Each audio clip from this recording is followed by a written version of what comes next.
أعوذ بالله من الشيطان الرجيم. بسم الله الرحمن الرحيم.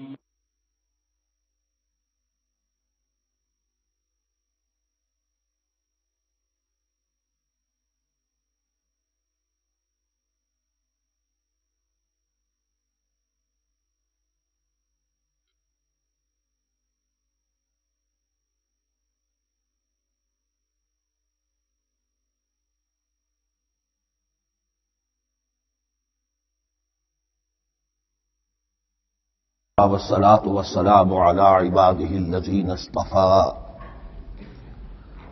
خصوصا على أفضلهم وخاتم النبيين محمد الأمين وعلى آله وصحبه أجمعين. أما بعد فأعوذ بالله من الشيطان الرجيم. بسم الله الرحمن الرحيم. الحمد لله رب العالمين الرحمن الرحيم مالك يوم الدين إياك نعبد وإياك نستعين اهدنا الصراط المستقيم صراط الذين أنعمت عليهم غير المغضوب عليهم ولا الضالين آمين. رب اشرح لي صدري ويسر لي امري واحلل عقدة من لساني يفقهوا قولي. اللهم ربنا الهمنا رشدنا واعذنا من شرور انفسنا. اللهم ارنا الحق حقا وارزقنا اتباعه وارنا الباطل باطلا وارزقنا اجتنابه. اللهم ربنا يسر لنا امورنا كلها واتمم لنا بالخير وتقبل منا فإنك خير المتقبلين آمین یا رب العالمین. ابھی میں نے سورہ فاتحہ کی تلاوت کی اور آپ نے سماعت فرمائی. یہ سورہ مبارکہ مصحف کے اعتبار سے تو پہلی سورت ہے ہی، سب کو معلوم ہے، لیکن یہ بھی نوٹ کر لیجئے کہ یہ نزول کے اعتبار سے بھی سب سے پہلی مکمل سورت جو حضور پر نازل ہوئی وہ یہی ہے. اس سے قبل متفرق آیات نازل ہوئی. 5 آیتیں سورہ علق کے آغاز میں، کچھ آیتیں سورہ قلم یا سورہ نون کے آغاز میں، کچھ آیتیں سورہ مزمل کی ابتدا کی، کچھ آیتیں سورہ مدثر کے آغاز کی. 5ویں وحی تقریباً اس پر اجماع ہے کہ یہ سورۃ الفاتحہ کی ہے اور یہ مکمل سورت ہے جو حضور پر نازل ہوئی. سورۃ الفاتحہ کے معنی ہوئے افتتاحی سورت. فتح یفتح کے معنی ہے کھولنا. مفتاح کنجی کو کہتے ہیں، چابی کو. تو یہ اوپننگ سورہ آف دی قرآن، قرآن حکیم کی افتتاحی صورت. ویسے جیسا کہ میں تعارف قرآن کے ضمن میں عرض کر چکا ہوں، عربوں کا یہ مزاج تھا کہ جس چیز سے انہیں خصوصی محبت ہوتی تھی اس کے بہت سے نام رکھتے تھے. اس کے بھی بہت سے نام ہیں. سورۃ الفاتحہ سب سے عام ہے، لیکن الکافیہ، الشافیہ، ام القرآن، اساس القرآن، کم سے کم یہ 4 نام تو میں سمجھتا ہوں کہ ہر مسلمان کو مزید معلوم ہونے چاہیے، اور بھی بہت سے نام. اس سورہ مبارکہ کی بالاتفاق و بالاجماع 7 آیتیں ہیں، اگرچہ ان کی ترتیب میں کچھ اختلاف ہے.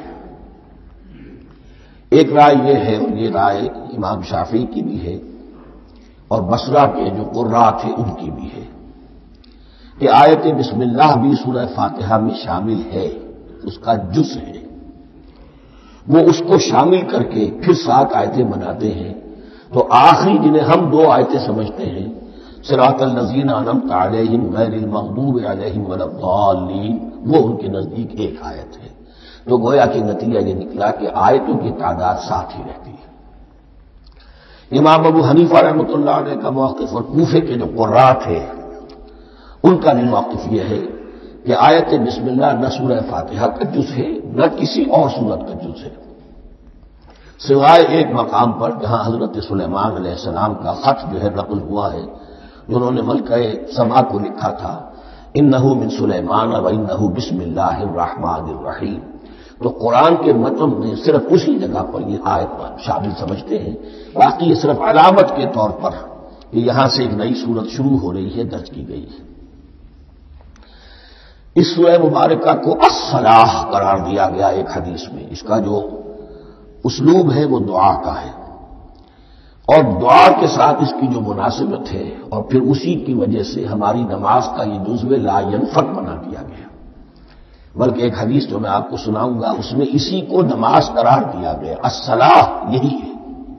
ویسے وہ حدیث مبارک موجود ہے، من لم یقرأ بفاتحۃ الکتاب لا صلاۃ لمن لم یقرأ بفاتحۃ الکتاب. جو شخص سورہ فاتحہ کی تلاوت نہیں کرتا اس کی کوئی نماز نہیں. اس کے حوالے سے بھی ہمارے یہاں دو مسلک ہیں. ذکر صرف اس لیے کر رہا ہوں کہ آپ کے علم میں ہو، ان میں کوئی بنیادی فرق نہیں ہے. کسی بھی ایک رائے کا انسان قائل اور حامل ہو سکتا ہے بغیر اس کے کہ دوسرے کو بالکل غلط قرار دے، بلکہ یہ کہ اس کے لیے بھی گنجائش اپنے ذہن میں اور اپنے دل میں رکھے. اور دوسری آیت یہ ہے کہ اس کا حصہ نہیں ہے. اسی اعتبار سے یہ کہ یہ سورہ مبارکہ نماز میں پڑھی جانی ضروری ہے. لا صلاۃ لمن لم یقرأ بفاتحۃ الکتاب. البتہ یہ اختلاف ہے، یہ بات جو میں ذکر کر رہا تھا کہ ذہن سے نکل گئی، کہ آیا مقتدی جو ہے امام کے پیچھے کھڑا ہو کر جب نماز پڑھ رہا ہو تو کیا اس صورت میں بھی اس کے لیے لازم ہے کہ سورہ فاتحہ پڑھے؟ اس میں دو رائے ہو گئی، بلکہ تین. ایک رائے انتہائی ہے اور وہ فقہ حنفی کی طرف منسوب ہے کہ اگر آپ امام کے پیچھے مقتدی کی حیثیت سے نماز پڑھ رہے ہیں تو کسی بھی رکعت میں آپ سورہ فاتحہ نہیں پڑھیں گے. ایک دوسری بالکل برعکس رائے ہے، وہ امام شافعی رحمۃ اللہ علیہ کی ہے کہ ہر حالت میں چاہے امام جہری رکعت پڑھا رہا ہو جس میں وہ بلند آواز سے سورہ فاتحہ پڑھ رہا ہو، اور چاہے وہ سری رکعت ہو، ہر حالت میں مقتدی کو بھی پڑھنی ہے. ایک تیسری رائے بین ہے، وہ امام مالک کی ہے رحمۃ اللہ علیہ، کہ جو سری رکعت ہے جس میں کہ امام بھی خاموشی سے پڑھ رہا ہے مقتدیوں کو بھی پڑھنی چاہیے. جو جہری رکعت ہے جس میں کہ امام بلند آواز سے پڑھ رہا ہے اس میں مقتدیوں کو خاموش رہ کر پوری توجہ جو ہے سننے پر صرف کر دینی چاہیے. اذا قرئ القرآن فاستمعوا له وانصتوا. جب قرآن پڑھا جا رہا ہو تو پوری توجہ اس کے پڑھنے پر مرکوز کر دو اور خود خاموش رہو. میرے اپنی رائے میں یہ تیسری رائے سب سے زیادہ صائب ہے اور اس میں کسی طرح کی بھی کوئی پیچیدگی پیدا نہیں ہوتی. بہرحال اس سورہ مبارکہ کا جو اسلوب ہے میں نے عرض کیا دعائیہ ہے. البتہ قرآن مجید کے علم اور حکمت کے اعتبار سے، اس کے فلسفے کے اعتبار سے ایک بات سمجھ لینی چاہیے. قرآن کا فلسفہ یہ ہے کہ بنیادی ہدایت ہر انسان کے دل میں موجود ہے، بالقوہ پوٹینشلی. یہ جو قرآن مجید یا اللہ کی کتابیں نازل ہوتی ہیں یہ انہیں ایکٹیویٹ کرتی ہیں. وہ اندر کی جو ڈورمنٹ کانشسنس ہے، خوابیدہ شعور جو ہے اسے بیدار کر کے اور پھر یہ کہ اسے اجاگر کرتی.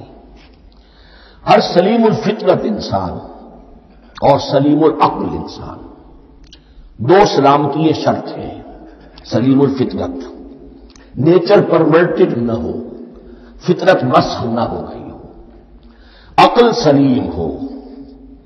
ان دونوں چیزوں کا نتیجہ یہ نکلتا ہے کہ وہ انسان از خود بغیر کسی وحی کی رہنمائی کے، بغیر کسی نبی کی تعلیم کے سے استفادہ کیے ہوئے از خود بھی کچھ حقائق تک پہنچ جاتا ہے. اور وہ حقائق کیا ہے؟ نمبر ایک یہ کہ اس کائنات کا ایک خالق ہے، وہ ایک ہے اور وہ تمام صفات کمال سے متصف ہے. نمبر دو یہ کہ انسان کی زندگی صرف یہ زندگی نہیں ہے بلکہ ایک اور زندگی ہے کہ جس میں اس زندگی کے اعمال کے نتائج برآمد ہوں گے.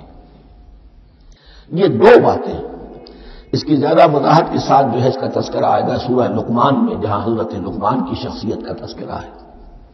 لیکن یہاں صرف یہ بات سمجھ لیجئے کہ قرآن کا فلسفہ یہ ہے کہ ہر انسان میں، ہر فرد نوع بشر میں جو اپنی ولادت کے وقت مسلم ہوتا ہے. حضور کی حدیث ہے کل مولود یولد علی الفطرہ ابواہ یحودانہ او ینصرانہ او یمجسانہ. ہر بچہ نوع انسانی کا فطرت اسلام پر پیدا ہوتا ہے. وہ فطرت کے اندر وہ ہدایت ونیت ہے۔ اب اگر وہ فطرت بس نہیں ہوئی اور عقل جو ہے وہ صحیح رخ پر کام کر رہی ہے تو ان دو حقائق تک وہ انسان خود پہنچ جائے گا۔ لیکن ان دونوں حقائق تک پہنچنے کے بعد اب وہ دست بستہ دعا کرے گا کہ اے رب اب مزید ہدایت تو مجھے عطا فرما۔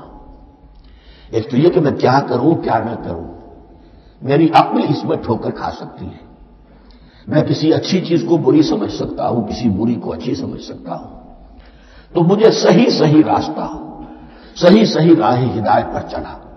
یہ دعا ہے جو انسان کرتا ہے جبکہ وہ ایمان باللہ اور ایمان بالآخرہ تک خود پہنچ چکا ہوتا ہے اور یہ سمجھتا ہے کہ صحیح زندگی کا رخ یہی ہے کہ جس رب کو میں نے پہچانا ہے کہ وہ اس کائنات کا خالق ہے اور مالک ہے اور رب ہے، میں اس کی بندگی کروں، اس کی اطاعت کروں، اس کا حکم مانوں، اس کے راستے پر چلوں۔ لیکن وہ راستہ کون سا ہے؟ اس کے لیے پھر دست بدعا ہوتا ہے کہ پروردگار تو میری رہنمائی فرما۔ یہ مقام ہے کہ جہاں آپ سمجھ لیجئے اپنے آپ کو بھی آج اس جگہ پر تصور کرتے ہوئے پھر اس سورہ مبارکہ کو پڑھیے کہ آپ اس مقام پر اللہ کے فضل و کرم سے پہنچ چکے ہیں کہ اللہ کو آپ نے پہچان لیا اور اس کی توحید کو جان لیا، اس کے جملہ صفات کمال سے آپ واقف ہو گئے۔ آپ یہ بھی وہ جان گئے کہ بڑھ کر اس کے حضور میں حاضر ہونا ہے اور وہ حساب کتاب لے گا۔ پھر آپ نے یہ عہد بھی کر لیا کہ اب زندگی گزارنی ہے اس رب کی بندگی میں، اسی کی فرما برداری میں۔ اب یہاں کھڑے ہو کر آپ پوچھتے ہیں کہ اللہ مجھے وہ تفصیلی ہدایت عطا فرما، ایسا نہ ہو کہ کبھی میں کسی راستے پر چلتا ہوا کسی پگڈنڈی پر مڑ جاؤں اور وہ تھوڑی سی جو ڈیویشن ہو میرے راستے کی وہ میری عاقبت کو برباد کر دے۔ یک لحظہ غافل گشتم و سرسال راہم دور شد، اس لیے کہ ہوتا یہی ہے سیدھے راستے سے ذرا سی کوئی پگڈنڈی جو ہے تھوڑے سے اینگل پر نکلی ہے، لیکن جب چلتے جائیں گے آپ تو جتنے آگے بڑھیں گے اس پر اس راہ صراط مستقیم سے آپ اتنے ہی زیادہ دور ہوتے چلے جائیں گے۔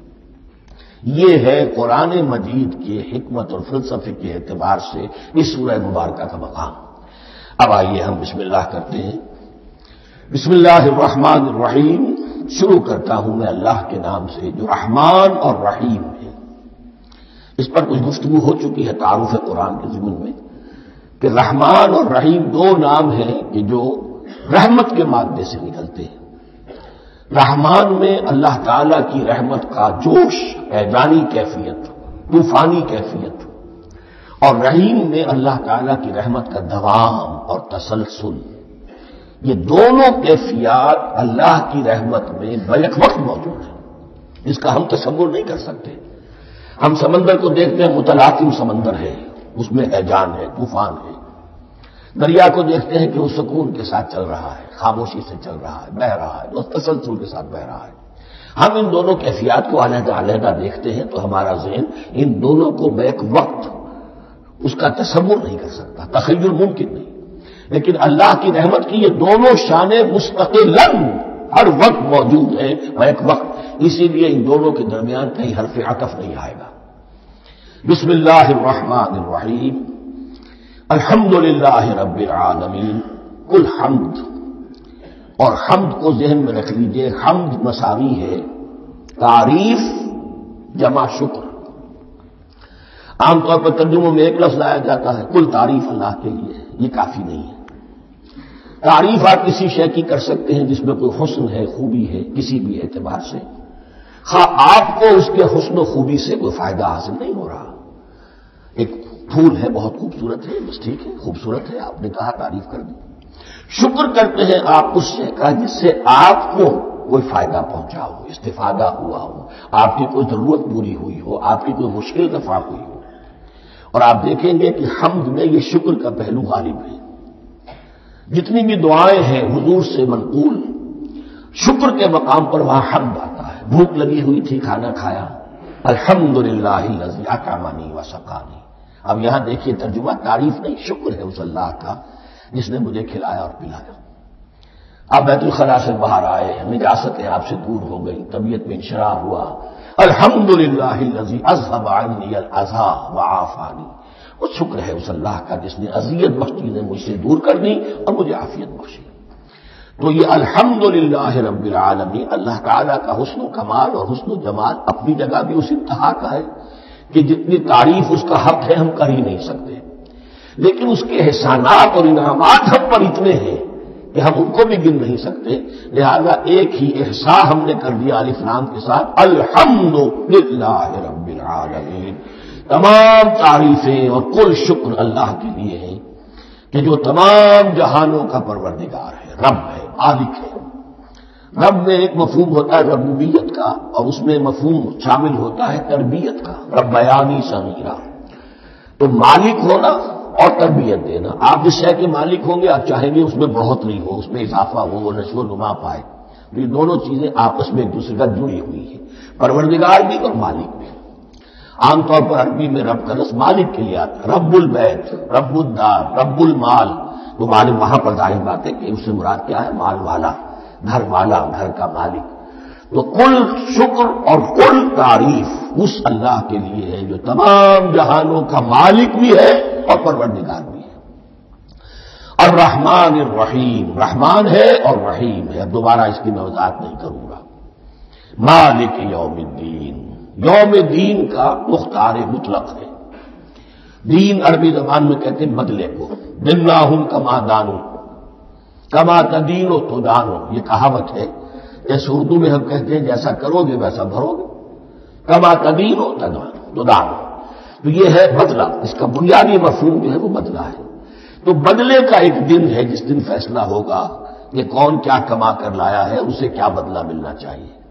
آیا اس کا برائیوں کا پلڑا بھاری ہے کہ اسے سزا ملنی چاہیے، یا اس کی حسنات اور نیکیوں کا پلڑا بھاری ہے کہ اسے جزا ملنی چاہیے، اس کا انعام اور اکرام کے ساتھ معاملہ کیا جانا چاہیے، وہ ایک دن ہے، اسے ہم یوم القیامہ کہتے ہیں۔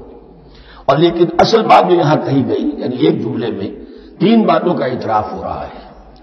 بعد بعد الموت، ایک دن آئے گا کہ ہم مرنے کے بعد تمام انسان اٹھا لیے جائیں گے، پھر حساب و کتاب، پھر اللہ کے ہاں حاضری ہوگی اور حساب کتاب ہوگا، اور تیسرا یہ کہ اس حساب کتاب کے دن کا مختار مطلق اللہ ہے، یعنی کسی اور کو اپنے ذہن میں سہارا بنا کر آپ زندگی گزاریں کہ وہ مجھے چھڑا لے گا، یا وہ ہستی جو ہے اتنی زوردار ہے کہ وہ مجھے بچا لے گی، اس سے اپنے دل کو، اپنے ذہن کو بالکل پاک کر لیجیے۔ مالک یوم الدین، ایک دوسری جگہ پر قرآن میں آیا ہے، اس روز کوئی پکارنے والا پکارے گا لمن الملک اليوم للہ الواحد القہار، آج کے دن کس کا اختیار مطلق ہے؟ اور پھر کہا جائے گا اللہ کے لیے، الواحد قہار، جو پوری طرح چھایا ہوا ہے، مستولی ہے۔ تو مالک یوم الدین، جو جزا و سزا کے دن کا مالک ہے۔ اب یہاں سے کلام ایک رخ بدل رہا ہے، ابھی تک تو یہ غائبانہ انداز میں کلام ہو رہا ہے، اللہ سے خطاب نہیں آیا اس میں ابھی۔ الحمدللہ رب العالمین الرحمن الرحیم مالک یوم الدین، اب خطاب ایاک نعبد و ایاک نستعین، ہم صرف تیری ہی بندگی کرتے ہیں اور کریں گے، اور ہم صرف تجھ ہی سے مدد مانگتے ہیں اور مانگیں گے۔ یہ ترجمہ میں کیوں کر رہا ہوں؟ یہ فعل مضارع ہے، عربی زبان میں فعل مضارع حال اور مستقبل دونوں کو کور کرتا ہے۔ ایاک کا جو ہے مفعول فاعل جو ہے، مفعول جو ہے اس میں ضمیر مفعول ہی اسے پہلے لا کر حشر کا مضمون پیدا ہو گیا۔ ہم تیری بندگی کرتے ہیں نہیں، ہم تیری ہی بندگی کرتے ہیں اور کریں گے۔ حال میں ترجمہ کیجئے تو یہ اظہار حال ہے، اور مستقبل میں ترجمہ کیجئے تو یہ ایک عہد ہے، قول و قرار ہے، بہت بڑا معاہدہ ہے۔ وَإِيَّاكَ نَسْتَعِينُ، اور صرف تجھ ہی سے مدد مانگتے ہیں اور مانگیں گے۔ اس میں بھی حال کا ترجمہ اظہار حال، اللہ کرے کہ واقعی ہمارا حال وہی ہو، جب ہم یہ الفاظ کہتے ہیں تو واقعتاً ہم اس پر پورے اتر رہے ہوں کہ اسی کی بندگی کر رہے ہوں اور اسی سے ساری استعانت و استمداد کر رہے ہیں۔ جہاں تک مستقبل کا تعلق ہے وہ پھر ایک عہد ہے، اهدنا الصراط المستقیم، یہ مقام وہ آ گیا کہ یہاں تک تو اے پروردگار ہم پہنچ گئے، تیرے فضل سے، تیرے کرم سے، فطرت سلیمہ بھی تیری عطا کردہ تھی، عقل سلیم بھی تیری ودیعت کردہ تھی، ان دونوں کی روشنی سے ہم یہاں تک تو پہنچ گئے۔ اب ہماری جو ضرورت ہے، احتیاج ہے، وہ کیا ہے؟ اہدنا الصراط المستقیم، ہدایت بخش ہمیں سیدھے راستے کی۔ یہاں دو باتیں سمجھ لیجئے، انفرادی سطح پر انسان کے لیے نہ معلوم کتنے مرحلے آتے ہیں ہر روز کہ جس میں وہ ایک چھٹک کر کھڑا ہو جاتا ہے، یہ کروں یا یہ کروں، دو آلٹرنیٹو سامنے آ رہے ہیں، فیصلہ کرنا مشکل ہو رہا ہے، قدم قدم پر ہدایت کی ضرورت ہے۔ اور اجتماعی طور پر نوع انسانی تین بڑے بڑے تمدنی مسائل میں واقعہ یہ ہے کہ تسلیم کر لیا جانا چاہیے کہ عقل انسانی اس کو راستہ نہیں دکھا سکتی۔ عام معاشرتی سطح پر مرد اور عورت کے درمیان حقوق اور اختیارات کا کیا توازن ہو، ناممکن ہے، انسان طے نہیں کر سکتا۔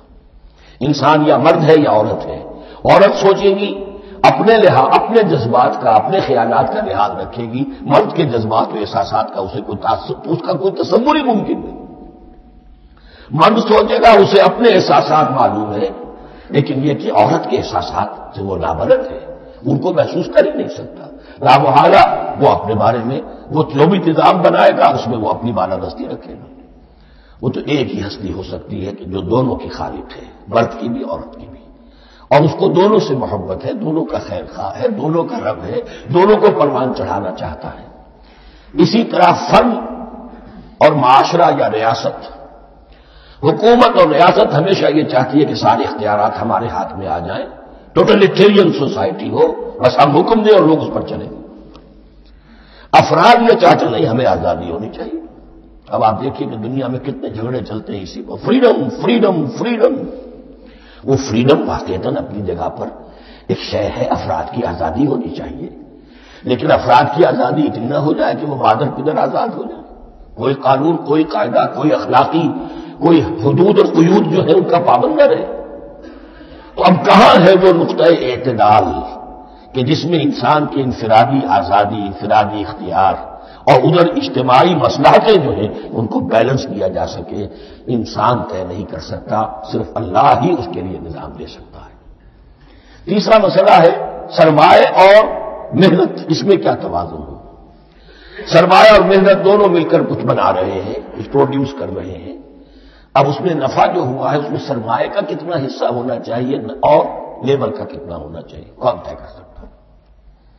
اس کے لیے بھی کہ ایسا نہ ہو کہ سرمایہ داری جو ہے آکاش بیل بن کر پورے معاشرے پر چھا جائے اور غریب بیچارہ، مزدور بیچارہ، کاشتکار بیچارہ وہ گویا کہ چکی کے دو پارٹوں میں پس کر رہ جائے، اس کی کوئی حیثیت نہ رہ جائے۔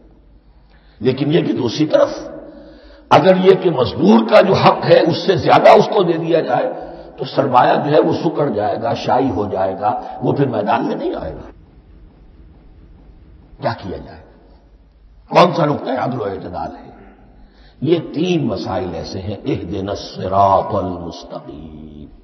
تو یوں سمجھیے کہ ایک جو بنیادی ہدایت تھی، ایک اللہ کو پہچان لینا، یہ جان لینا کہ کل حسن و جمال اور تمام انعام و اکرام کا منبع اس کی ذات ہے، وہ رحمان ہے اور رحیم ہے، اور یہ جان لینا کہ مرنے کے بعد جی اٹھنا ہے، حساب کتاب ہے، فیصلہ ہوگا جزا و سزا کا، اور مختار مطلق اس دن کا اللہ ہے۔ پھر یہ عہد کر لینا ایاک نعبد و ایاک نستعین، اس کے بعد دعا، پروردگار ہمیں ہدایت پر قائم رکھ، ہماری ہدایت میں اضافہ فرما۔ اس ہدایت کے لفظ کو سمجھ لیجئے، بنیادی ہدایت، تفصیلی ہدایت، قدم قدم پر ہدایت، ہدایت پر ہدایت۔ والذین اہتدوا زادہم ہدی، جو لوگ ہدایت کے راستے پر آتے ہیں اللہ ان کی ہدایت میں اضافہ کرتا ہے۔ تو یہ قدم قدم پر ہمیں ہدایت کی ضرورت ہے اور مرحلہ وار ضرورت ہے۔ ہدایت اس کو بھی کہتے ہیں کہ کسی نے آپ سے کوئی پتہ پوچھا، آپ نے کہا ادھر جانا، پھر دوسری گلی میں مڑنا، پھر جانا دو تین لائٹیں چلے جانا، پھر مڑنا، وغیرہ وغیرہ، یہ بھی ہدایت ہے۔ نظری طور پر آپ نے بتایا ہے۔ ایک ہدایت یہ ہوئی کہ بھائی میں چلتا ہوں آپ کے ساتھ، میں آپ کو وہاں تک پہنچا دوں گا تاکہ آپ کو دقت نہ ہو، آپ نے منزل تک پہنچا دیا۔ ان دونوں کے درمیان، یہ تو میں نے ایک فرد کی مثال دی ہے، اللہ اور بندے کے درمیان نہ معلوم کتنے مراحل ہیں ہدایت کے۔ تو کسی وقت بھی انسان اپنے آپ کو ہدایت خداوندی سے مستغنا نہیں سمجھ سکتا، اور نہیں تو پروردگار جو ہدایت دی ہے اس کو ہدایت پر قائم رکھ۔ کیا پتا شیطان کا کوئی حملہ کیا پتا ہمارے نفس کی کوئی شرارت اسی ایسے رخ پر ہمیں ڈال دے کہ اب تک کی ساری کمائی بھی ضائع ہو جائے۔ لہذا یہ نہ سمجھیے کہ جب یہ ساری چیزیں ان کو معلوم تھی، ان چیزوں کا تو اقرار کر رہے تو اب ہدایت کون سی مانگ رہے ہیں؟ تو ہدایت کا تو بڑا میدان کھلا ہوا ہے، اور اس ہدایت کی وہ جو میں نے آخری شکل آپ کو بتائی ہے کہ منزل مقصود تک پہنچا دے، یہ ہدایت بھی قرآن مجید میں اس معنی میں بھی لفظ آیا ہے کہ اہل جنت جب جنت میں داخل ہوں گے تو جو ترانہ حمد ان کی زبان پر اس وقت ہوگا وہ کیا ہے؟ الحمدللہ الذی ہدانا لہذا وما کنا لنہتدی لولا ان ہدانا اللہ۔ کل شکر اللہ کا جس نے ہمیں یہاں تک پہنچا دیا، ہدایت دی یہاں تک پہنچا دیا، اور ہم ہرگز نہ پہنچ پاتے، ہم ہرگز ہدایت یافتہ نہ ہو سکتے اگر اللہ ہی ہمیں ہدایت نہ دیتا۔ اہدنا الصراط المستقیم، سیدھا راستہ، صراط الذین انعمت علیہم، اب اس کی مزید وضاحت ہے، راستہ اس کا ان لوگوں کا جن پر تیرا انعام ہوا۔ یہ کون لوگ ہیں؟ اس کی وضاحت آپ کو ملے گی سورہ نساء میں، من یطع اللہ والرسول فاولئک مع الذین انعم اللہ علیہم من النبیین والصدیقین والشہداء والصالحین۔ چار طبقات ہیں منعم علیہم جن پر اللہ کا انعام ہوا ہے۔ چوٹی پر انبیاء کرام، اس کے بعد صدیقین کرام، اس کے بعد شہداء عظام، اس کے بعد عام صالح مسلمان، صالح ہو۔ یہ بیس لائن ہے، اس سے اوپر کا درجہ شہداء کا ہے، اس سے اوپر کا درجہ صدیقین کا ہے، اور پھر اس سے اوپر کا درجہ انبیاء کا ہے۔ انبیاء میں سے پھر وہ بھی ہوتے ہیں کہ جو اولو العزم میں من الرسل ہیں، لیکن یہ چار طبقات ہیں، ان کے راستے پر ہمیں چلا۔ غیر المغضوب علیہم ولا الضالین، جو مغضوب علیہم نہیں ہوئے، جن پر تیرا غضب نہیں ہوا، اور غضب ہوتا ہے ان پر کہ جو ہدایت کے واضح ہونے کے بعد ہدایت کو ترک کر دیں، وہ ہے مغضوب علیہم۔ جنہیں ہدایت مل گئی ہو، ہدایت کو پہچان لیا ہو، پھر اپنی شرارت نفس کی وجہ سے، اپنی نفسانیت کی وجہ سے، اپنے تکبر کی وجہ سے، اپنے حسد کی وجہ سے وہ اس حق کو رد کر دے، اس کو ترک کر دے، ان پر اللہ کا غضب آتا ہے۔ اور اس میں اس کی بہت بڑی مثال تاریخ کے اعتبار سے یہودی ہے۔ اللہ نے انہیں ہدایت دی، کتابیں عطا کی، تورات، انجیل، زبور، سینکڑوں نبی ان میں مبعوث کیے، 1400 برس تک نبوت کا تار ٹوٹا ہی نہیں، مسلسل۔ ابتدا میں بھی 2 نبی، موسیٰ اور ہارون، اور اختتام پر بھی 2 نبی، عیسیٰ اور یحییٰ علیہ السلام، اور ان کے مابین کوئی لمحہ نہیں آیا ہے تاریخ بنی اسرائیل میں جبکہ کوئی نہ کوئی نبی موجود نہ ہو۔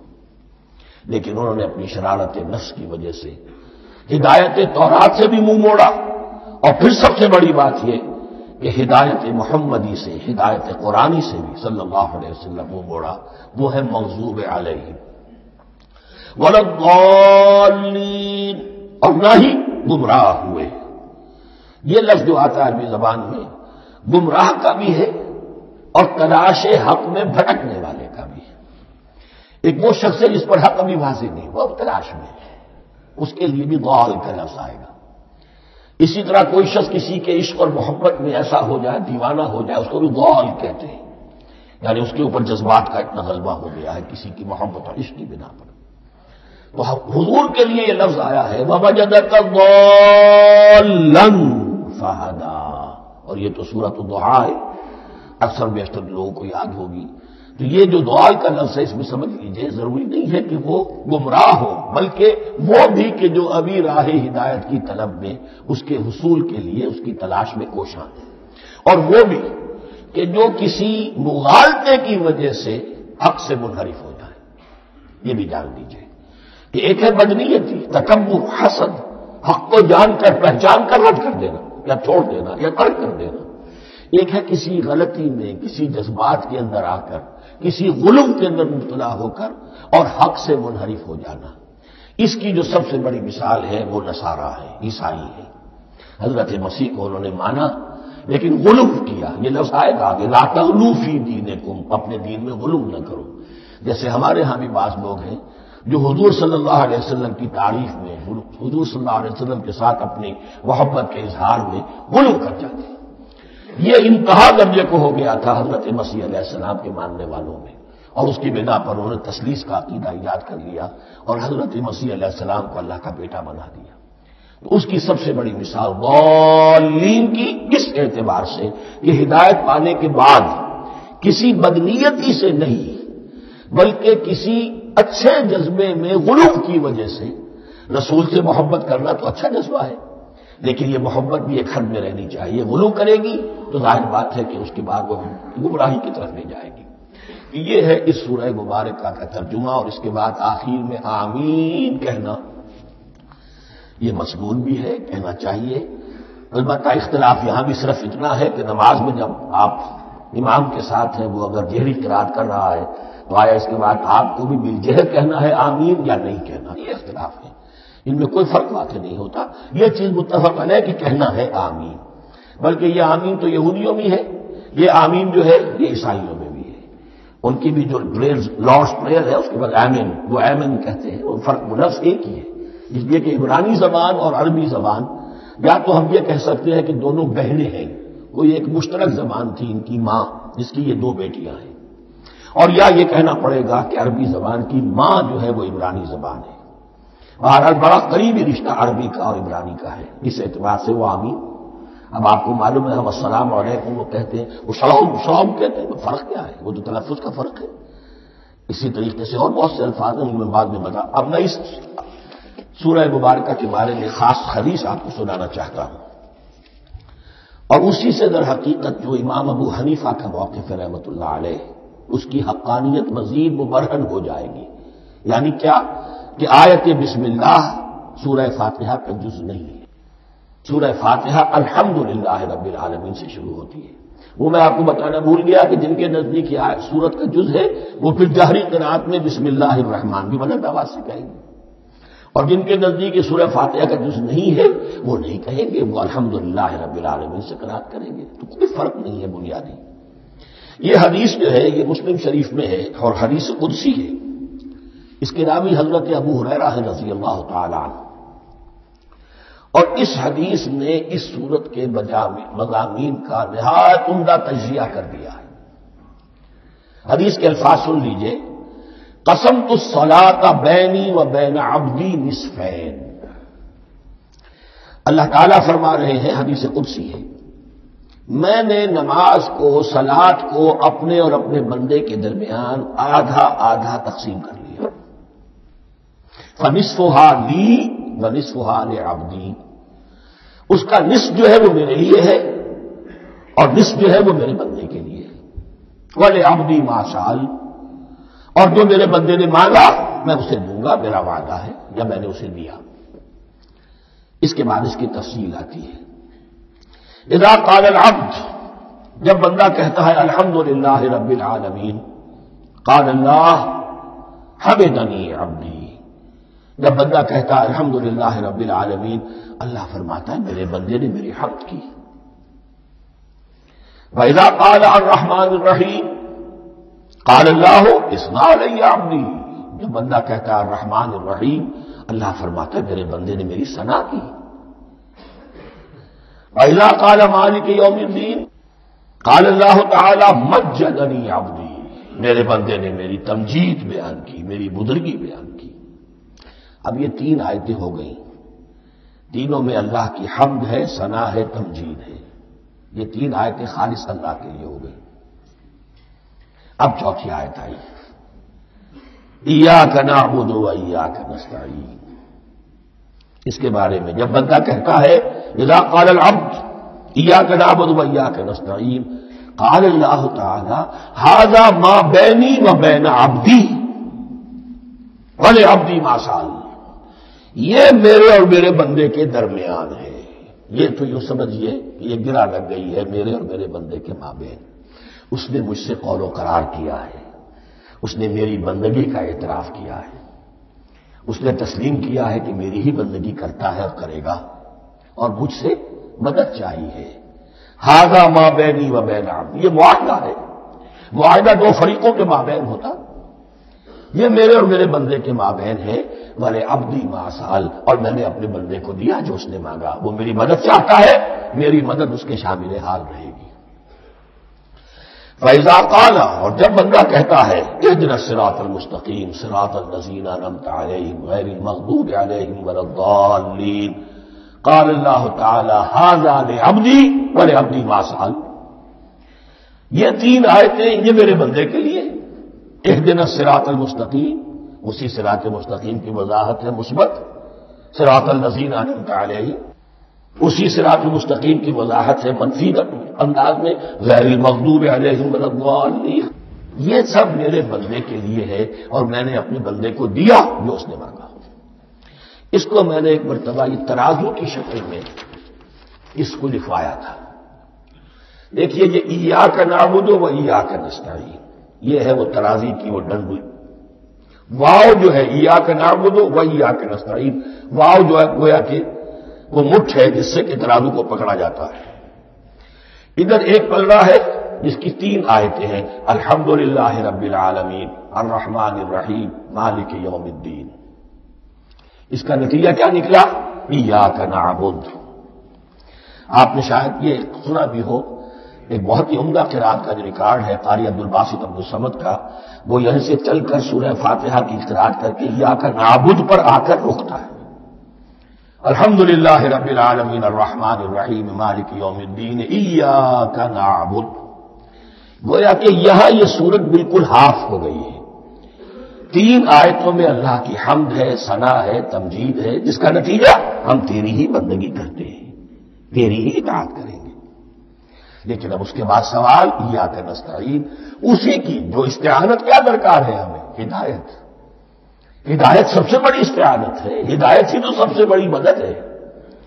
اهدنا الصراط المستقیم صراط الذین انعمت علیہم غیر المغضوب علیہم ولا الضالین، یہ ایاک نستعین کے حکم کے ساتھ یہ تین آیتیں آ گئیں، اهدنا الصراط المستقیم صراط الذین انعمت علیہم غیر المغضوب علیہم ولا الضالین، قسمت الصلاة بینی وبین عبدی نصفین فنصفها لی ونصفها لعبدی وَلِعَبْدِي مَا سَأَلَ۔ اللہ تعالیٰ اس سورہ فاتحہ کا جو اصل مفہوم ہے وہ بھی ہمارے ذہنوں پر، ہمارے شعور کی سطح پر اسے اجاگر کیے رکھے، ہمیں توفیق دے کہ جب بھی پڑھیں، جب بھی سنیں تو وہ کیفیت اگر ہو جائے، اس لیے کہ ایک حدیث ہے کہ الصلاۃ معراج المومنین، نماز تو اہل ایمان کے حق میں معراج کے درجے میں ہے۔ اس حوالے سے ہم یہ سمجھ سکتے ہیں کہ کوئی وقت ایسا آ سکتا ہے کہ انسان کو واقعتاً، روح انسانی واقعتاً اللہ کے یہ جواب سنے، انہونی بات نہیں ہے، ہوتا ہے خطاب آخر، اٹھتا ہے حجاب آخر، کرتے ہیں خطاب آخر، یہ تو ہوتا ہے۔ مخاطبہ الہی ہے تو میں نے عرض کیا کہ ثابت ہے، مخاطبہ، محادث اور تحدیث اللہ بندوں سے کلام کرتا ہے۔ اب آئیے بسم اللہ الرحمن الرحیم، اب یہ سورہ بقرہ شروع ہو رہی ہے۔ سورۃ البقرہ جو 286 آیات پر مشتمل ہے، تقریباً 2.5 پاروں پر پھیلی ہوئی ہے۔ ہر شخص جانتا ہے کہ قرآن حکیم کی حجم کے اعتبار سے سب سے بڑی سورت ہے، لیکن یہ معاملہ صرف حجم کا نہیں ہے۔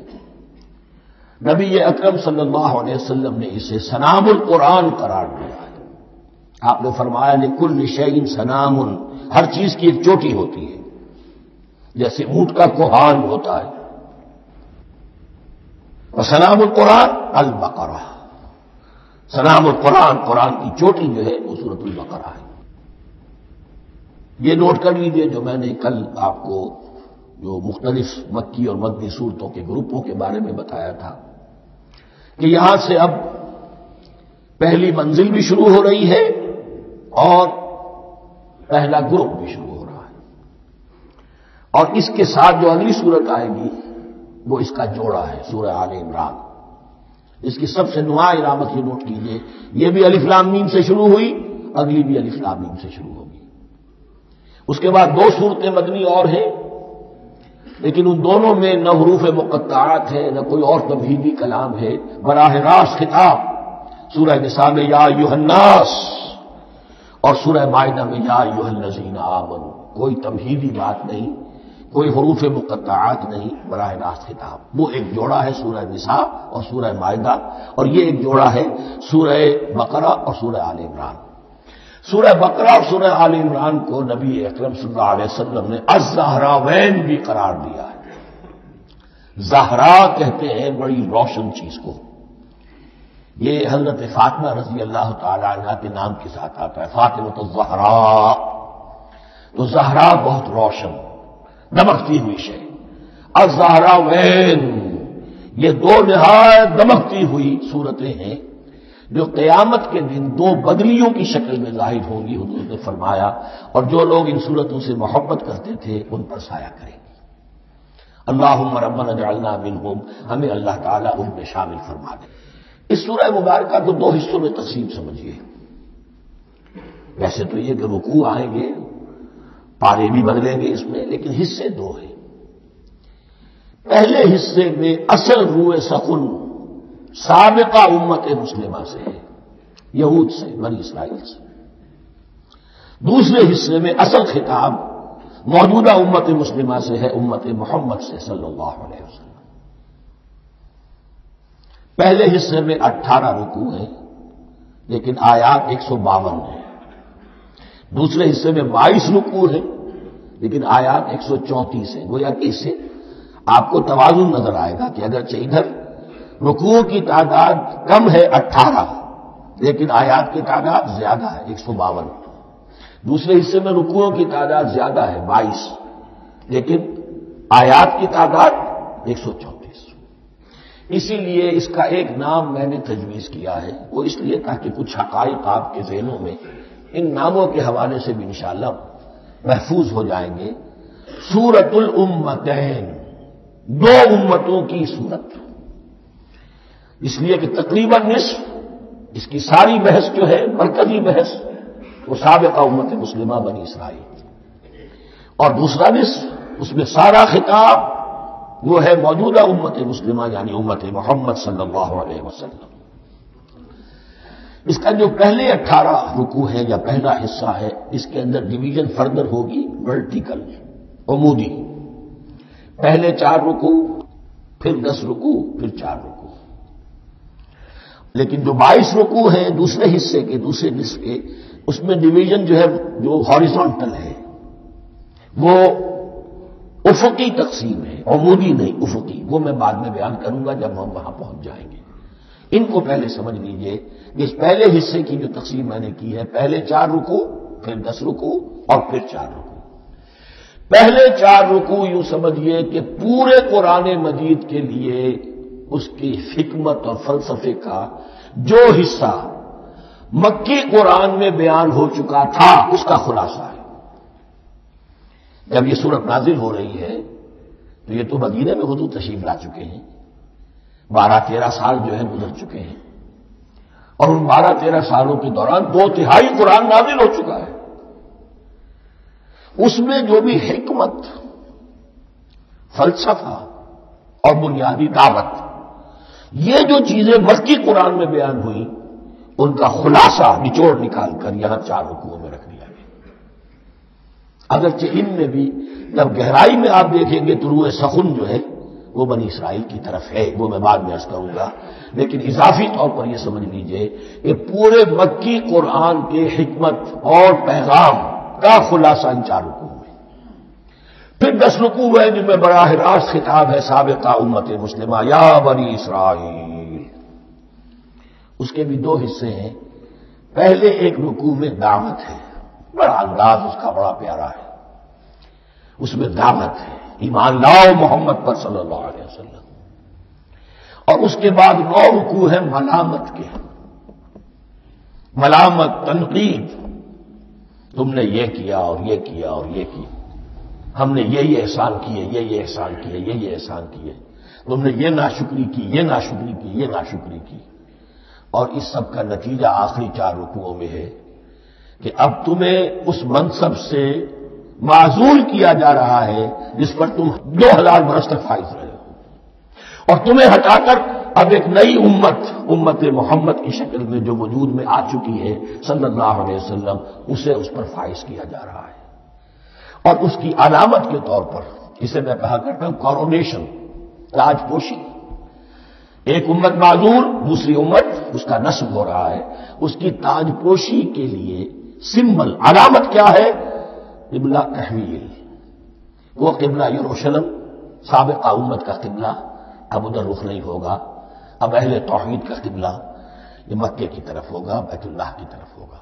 تو تحویل قبلہ کا مضمون ہے جو ان 4 رکوعوں میں آتا ہے. تو یہ میں نے تھوڑی سی تمہید جو ہے آپ کے سامنے رکھ دی ہے. اب بسم اللہ کیجئے. بسم اللہ الرحمن الرحیم. الف لام میم. الف لام میم یہ حروف مقطعات ہیں، یہ علیحدہ علیحدہ پڑھے جاتے ہیں، علم نہیں پڑھ سکتے اس کو. الف لام میم، ہا میم ہے، ہا علیحدہ میم علیحدہ، اگرچہ لکھے ہوئے ہوتے ہیں جڑے ہوئے. کاف ہا یا عین صاد لکھے ہوئے جڑے ہوئے، پڑھے جائیں گے علیحدہ علیحدہ، قطع علیحدہ کرنا. تو حروف مقطعات ان کے بارے میں ایک بات تو جو ہے اجماعی ہے، سب کے نزدیک مسلم ہے. ان کا کوئی حتمی مفہوم اور ان کے حتمی معنی کسی کو معلوم نہیں سوائے اللہ اور اس کے رسول کے. اس معنی میں یوں بھی کہا گیا یہ کوڈ ورڈز ہیں، جیسے کہ کوئی میسیجز جو ہیں ادھر ادھر بھیجے جاتے ہیں، سیکرٹ میسیجز، تو کچھ کوڈ ورڈز ہوتے ہیں جس سے سمجھ میں آتا ہے کہ یہ بات واقعتاً صحیح سورس سے آ رہی ہے، اللہ عالم. لیکن اس کا کوئی مفہوم اور اس کے معنی جو ہے وہ اتفاق اس پر ہے، اگرچہ بعض حضرات نے کچھ اپنی سی کوشش کی ہے، کچھ مفہوم جو ہے بنانے کی وہ اپنی جگہ پر ہے، لیکن یہ کہ کسی حضرت عبداللہ ابن عباس رضی اللہ تعالی عنہما نے بعض ایسی کوششیں کی ہیں، لیکن ان کی رائے کو بھی ان کی ذاتی رائے سمجھا گیا ہے، امت نے اسے قبول نہیں کیا. اجماع اور کنسنسس اسی پر ہے کہ اس کے معنی اور مفہوم کسی کو معلوم نہیں سوائے اللہ اور اس کے رسول کے. البتہ بعض چیزیں ایسی ہیں کہ وہ اگر نوٹ کر لی جائیں تو شاید آئندہ اس میں کچھ راز کھلنے کے امکانات پیدا ہو جائیں. دیکھیے عربی زبان کے جو الفابیٹس ہیں ان کی تعداد 29 ہے یا 28 ہے، میں بتا چکا ہوں. الف اور حمزہ کو ایک سمجھے تو 28 ورنہ 29. پہلی بات یہ نوٹ کیجئے قرآن حکیم کی 114 سورتوں میں سے 29 سورتوں میں ان کے شروع میں یہ حروف مقطعات آئے. دوسری بات یہ کہ اس میں 28 کا نصف کیجئے تو 14 استعمال ہوئے، 14 نہیں استعمال ہوئے، بالکل آدھی تعداد استعمال ہوئی ہے. تیسرے یہ کہ جو شروع اور آخر اور درمیان 3 حصوں میں تقسیم کر دیجئے آپ، 9 9 9 پلواڑی 27، ایک طرف 10 رہ جائیں گے. پہلے حصے میں سے بہت کم حروف لیے گئے، بہت کم. آخری حصے کے تقریباً تمام حروف ہیں تقریباً. درمیانی حصہ وہ ہے کہ جس میں آپ نے دیکھا ہے کہ عربی میں جوڑوں کی شکل میں ہے، صاد ضاد، فرق کیا ہے نقطے کا، سین شین فرق کیا ہے نقطوں کا، را زا فرق کیا ہے نقطے کا. تو جو بھی نقطے والا لفظ ہے وہ نہیں لیا گیا اور جو بغیر نقطے کے غیر منقوط ہے وہ لیا گیا. پھر اس میں 3 صورتیں ہیں جن میں ایک ایک حرف آیا ہے، سورہ قاف، سورہ نون، سورہ صاد. پھر صورتیں ہیں جن میں 2 2 آئی ہیں، جن میں 3 3 آئے ہیں، پھر 4 4 آئے ہیں. 2 ہی صورتیں ہیں جن میں 4 4 ہیں اور 2 ہی صورتیں جن میں 5 5 ہیں. تو یہ ہے صرف یوں سمجھیے کہ اعداد و شمار. اس کے حوالے سے کچھ آدمی غور کرے تو شاید کوئی بات نکلے. باقی وہ مثال میں آپ کو بتا دیتا ہوں کہ حضرت عبداللہ ابن عباس نے ایک رائے ظاہر کی کہ الف لام میم در حقیقت ایک جملے کا خلاصہ ہے. انا اللہ اعلم، پہلا لفظ ہے انا، اس کا الف لے لیا. درمیانی لفظ ہے اللہ، اس کا درمیانی لام لے لیا. تیسرا لفظ ہے اعلم، یہ آخری لفظ ہے، آخری حرف میم لے لیا. انا اللہ اعلم، میں اللہ جانتا ہوں. واللہ اعلم، واقعتاً اللہ ہی جانتا ہے. یہ حضرت عبداللہ ابن عباس کی رائے ہے، لیکن اگرچہ انہیں حبر الامت مانا گیا ہے، لیکن یہ کہ ان کی اس رائے کو بھی اکثر و بیشتر مفسرین نے قبول نہیں کیا. اب جو پہلے 2 رکوع ہیں اس سورہ بقرہ کے، ان کے بارے میں تعویل عام اور تعویل خاص کا ایک بڑا بنیادی فرق ہے جو نوٹ کر لینا چاہیے. جس وقت یہ سورت نازل ہو رہی ہے، میں عرض کر چکا ہوں کہ 12 سال ہو چکے تھے حضور کو اپنا فریضہ نبوت اور رسالت ادا کرتے ہوئے. ایک جماعت اچھی بھلی تیار ہو چکی تھی جنہوں نے حضور کی دعوت پر لبیک کہا، ایمان لائے اور آپ کی تعلیمات پر عمل کیا. وہ ایک گروہ موجود تھا. یہ ابو بکر ہے، یہ عمر ہے، یہ عثمان ہے، یہ طلحہ ہے، یہ زبیر ہے، یہ عبد الرحمن ابن عوف ہے، یہ مصعب بن عمیر ہے، دیکھ لو. اور ایک گروہ وہ تھا کہ جو حق کو جان کر پہچان کر محض اپنی ضد اور حق درمی کی باعث وہ کفر پر آ گیا تھا. اور اب ایک تیسرا گروہ پیدا ہو رہا تھا مدینے میں آ کر. وہ ابھی ایمبریونک سٹیج میں ہے کہ جو داعی ہے، مدعی ہے کہ ہم مانتے ہیں لیکن حقیقت میں نہیں مانتے. یہ تین قسم کے گروہ دنیا میں ہمیشہ پائے جائیں گے، ہمیشہ. اب اس کو لا رہا ہوں تعبیر عام کی طرف. جب بھی کبھی کوئی دعوت اٹھے گی انقلابی، ایک ہوتا ہے واعظ و نصیحت، ٹھیک ہے، جس نے بھی فائدہ اٹھایا اٹھا لیا. ایک ہوتی ہے دعوت انقلابی. وہ انقلابی دعوت کا ہدف ہوتا ہے نظام کو بدلنا. نظام بدلتا ہے تو ظاہر بات ہے کہ جو لوگ اس نظام میں جن کے ویسٹڈ انٹرسٹ ہیں اور جن کو پریولیجز حاصل ہیں، جن کے مفادات ہیں، وہ تو لازماً اپنے نظام کا تحفظ کریں گے. ٹکراؤ ہوگا، تصادم ہوگا. تصادم میں جانی نقصان بھی ہوگا، مالی نقصان بھی ہوگا. یہ گویا کہ کسی انقلابی دعوت کے لوازم ہیں. اگر یہ شے نہ ہو تو دعوت انقلابی ہے ہی نہیں. اس اعتبار سے ہر انقلابی دعوت کے جواب میں تین طبقے پیدا ہو جاتے ہیں. ایک وہ کہ جو اس دعوت کو قبول کرتے ہیں دیانت کے ساتھ، خلوص کے ساتھ، اخلاص کے ساتھ، اور پھر پوری جواں مردی کا ثبوت دیتے ہیں. ہر سے بعد اب جو آئے سو آئے. جان دینی پڑے حاضر ہیں، مال دینا پڑے حاضر ہیں. کوئی تکلیف آئے، کوئی مشقت آئے، کوئی مصیبت آئے، کوئی قربانی کرے، حاضر. جب پکارا گیا واپس نہیں پھیرا کوئی فرمان جنوں کا، اور تنہا نہیں لوٹی کبھی آواز جرس کی. خیریت جا راحت تن صحت داما، سب بھول گئی مصلحتیں اہل ہوس کی. ایک وہ لوگ ہوتے ہیں کہ جو اڑ جاتے ہیں ضد پر، حق درمی پر، ماننے کے باوجود، جاننے کے باوجود کہ بات تو ٹھیک ہے جو کہہ رہے ہیں. کیسے مان لیں؟ ہماری سیادت، ہماری چودراہٹ، ہمارے مفادات، ہمارے یہ ساری چیزیں ان سب کے اوپر زد پڑ رہی ہے. یہ لوگ اڑ جاتے ہیں اور پھر کوئی دعوت، کوئی نصیحت، کوئی مزید افہام و تفہیم ان کے حق میں مفید نہیں ہوتی.